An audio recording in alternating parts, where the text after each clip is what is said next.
Article 1, Section 2 of the Constitution of the United States declared that any person who was not free would be counted as 3/5 of a free individual for the purposes of determining congressional representation.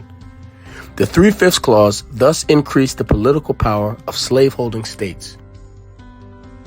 Notice the specific language that was used, any person that is not free. They did not say blacks, but everybody knows who they were talking about. They were talking about the enslaved, the black people, the so-called Africans. That is part of the tricknology that Malcolm X often spoke about. 3/5 compromise. Compromise agreement between delegates from the northern and the southern states at the United States Constitutional Convention, 1787, that 3/5 of the slave population would be counted for determining direct taxation and representation in the House of Representatives. The Constitution is adopted on September 17, 1787. Article 1 of the Constitution specifies that both the number of members of the House of Representatives from each state and the amount of direct taxes will depend on the number of citizens in each state. Members of the military are included in the count. Since slavery is legal and common, at least in the South, and the issue is very much a dividing line among the framers of the Constitution, the framers agreed that slaves are not to be counted as full citizens. Make no mistake about it. It is written into the Constitution that black people in this country is not considered full citizens. Now, they will try to tell you that that was in the 17th and the 1800s, but those policies are still, although not publicized, they're still in effect today. The overwhelming attitude is that black people are not citizens in this country. Not full citizens. Known as the 3/5 Compromise, Article 1, Section 2 counts each slave as 3/5 of a person for state representation. This provision was changed after the Civil War with the passage of the 13th, 14th, and 15th Amendments that abolished slavery. Guaranteed equal protection for all citizens against state actions and created voting rights. Although the language says guaranteed, the fact is our rights are under constant attack. No one can deny that. They're trying to turn back the clock and take away any rights that we may have had.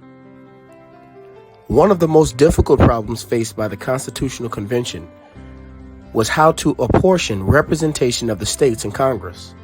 The Great Compromise settled the controversy between the large and the small states by providing that the House of Representatives would be apportioned based on population while the states would be equally represented in the Senate. Debate persisted over how to count the slave population when apportioning representatives. Southern states wanted to count the total slave population, while northern states did not want to count any slaves in making the appointment. Another compromise determined that 3/5 of the total slave population should be counted in apportioning both representatives and direct taxes. Essentially, what that meant and what it still means to this day is that our numbers were never truly counted. We have always been underrepresented. And even today, anyone coming into this country, they always have to check that white. No matter how dark the skin, no matter what language they speak, they could be from the lightest light to the darkest dark. They put white on their paperwork coming into this country, which allows for the resources to go to the white communities and not to the communities that really needed both, which is the underserved community, which is usually the black community. Now, I know that there's a movie out that says white man can't jump. I say white man can't count. And this is not a knock. This is just telling the truth. These are words that's in the Constitution of the United States. The convention agreed to hold a national census every 10 years that would be used in determining the appointment for the following 10 years. The 3/5 clause provoked debate during the year-long struggle over the ratification of the Constitution. Its impact was felt not only in the House of Representatives, but also in determining the number of presidential electors each state would have in the Electoral College. But one impact that has never been studied was the impact that it had on the psyche of not only white Americans, but black Americans.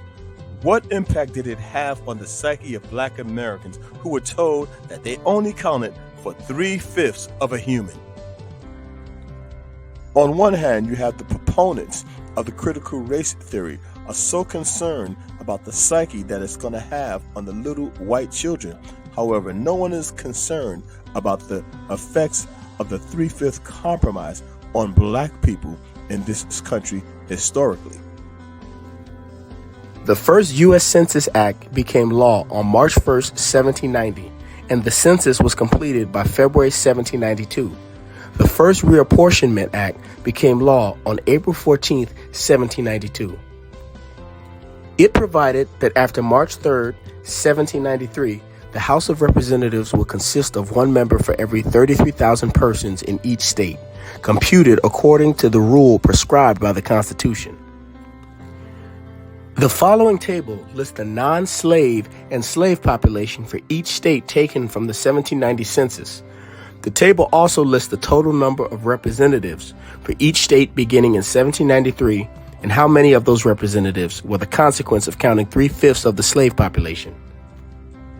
Had the convention agreed to count the full population of slaves for the purposes of apportionment, Maryland, North Carolina, and South Carolina each would have received one additional representative, while Virginia would have received an additional 3 representatives. Like I said, white man can't count. Let's just be honest. You don't get upset with me because I'm upset with the language that's in the Constitution.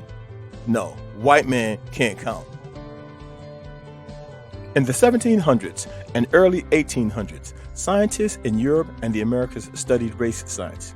The idea that humankind is divided into separate and unequal races, they tried to explain the contradictions between the belief in human equality expressed during the American and French revolutions and the emergence of slavery in the United States and several European countries.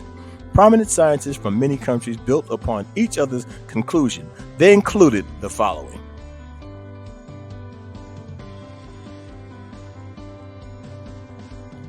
Carolinus Linnaeus, an 18th century Swedish naturalist, was among the first scientists to sort and categorize human beings. He regarded humanities as a species within the animal kingdom and divided the species into 4 varieties: European, American, Asiatic, and African.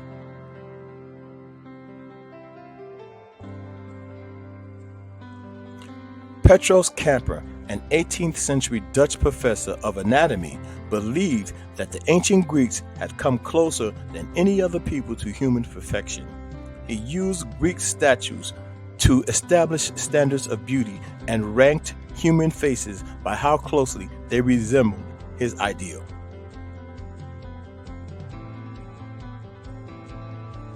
Johann Friedrich Blumenbach, a German scientist, coined the term Caucasian in 1795 to describe the variety of mankind that originated on the southern slope of Mount Caucasus along Europe's eastern border. He claimed it was the original race and therefore the most beautiful. Again, that's what he said, and he's entitled to his opinion, and we know that this is utter nonsense.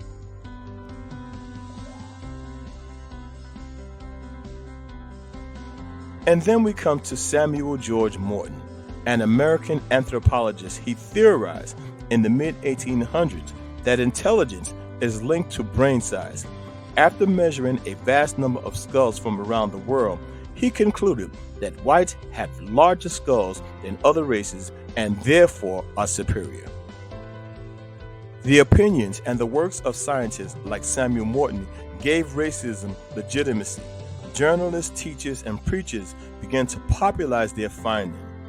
Historian Reginald Horseman, who studied the leading publications of the time, noted, "One did not have to read obscure books to know that the Caucasians were inertly superior and that they were responsible for civilization in the world, or to know that inferior races were destined to be overwhelmed or even disappear."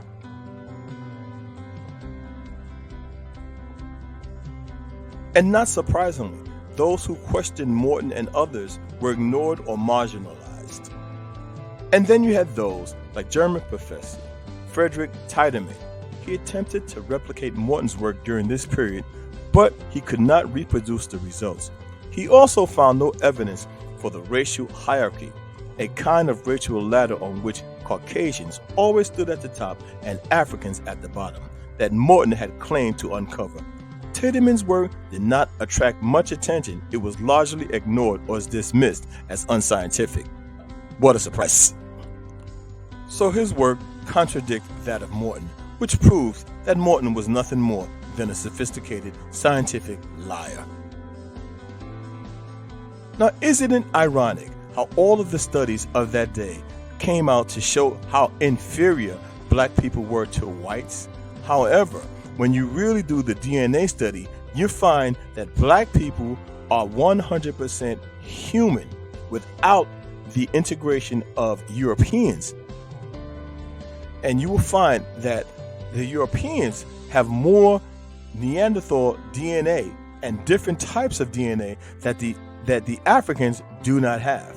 In fact, Dr. David Emil Reich, a genetic professor at Harvard University, and his colleagues analyzed the genetic variants of 846 non-African people, 175 people who live in the sub-Saharan region of Africa, and a 50,000-year-old Neanderthal man. They have found out that non-genetic variants found in humans are associated with specific traits that can be found in Neanderthals. The same genetic variants are the same ones responsible for such diseases as type 2 diabetes, Crohn's disease, lupus, optic disc size, and biliary cirrhosis. A separate study conducted by Dr. Benjamin Vernat and Dr. Joshua Aki from the University of Washington yielded the same conclusion after the scientists analyzed the genetic makeup of 286 East Asians and 379 Europeans. Now, according to the duo, Neanderthal skin genes are present in Europeans and East Asians. On the other hand, the rest of the genes are not compatible with the human genome, and they are most probably become extinct.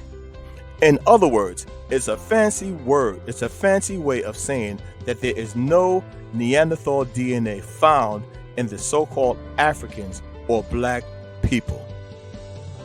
Which means, down through the years, we've been called everything but a child of God. We've been labeled as 3/5 of a human.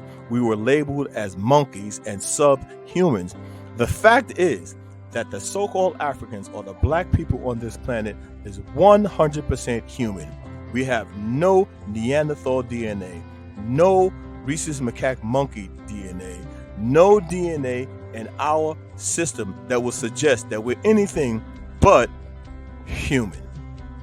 Now, we don't say this to degrade anybody or to downgrade anybody. We say this because it is truth. Now, I don't know why is it that when you tell the truth, people get upset with you. They label you as a racist. They label you as anti this and anti that, and we are not anti anything. The only thing that we are against is falsehoods, is lies, and particularly when it comes to our people. Yes, folks, I reiterate, and I reject any attempt to say that black people are 3/5 of human or that we're anything subhuman. No, we're 100% human. The same cannot be said for the DNA of others on this planet. Again, we have no rhesus macaque monkey, we have no fruit fly, we have no other DNA but that of 100% humans. The Black Excellence and Abundance Channel, where Black history is every day. Please like, comment, share, and subscribe. And remember, thou art rich.